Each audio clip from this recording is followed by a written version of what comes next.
بسم اللہ الرحمن الرحیم۔ سیدنا انس رضی اللہ عنہ سے روایت ہے، رسول اللہ صلی اللہ علیہ وسلم نے ایک مسلمان کی عیادت کی جو بیماری سے چوزے کی طرح ہو گیا تھا، یعنی بہت ضعیف اور ناتواں ہو گیا تھا۔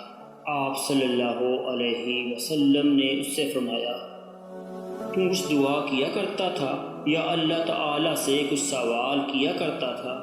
وہ بولا، ہاں میں یہ کہا کرتا تھا، یا اللہ جو کچھ تو مجھ کو آخرت میں عذاب کرنے والا ہے وہ دنیا ہی میں کر لے۔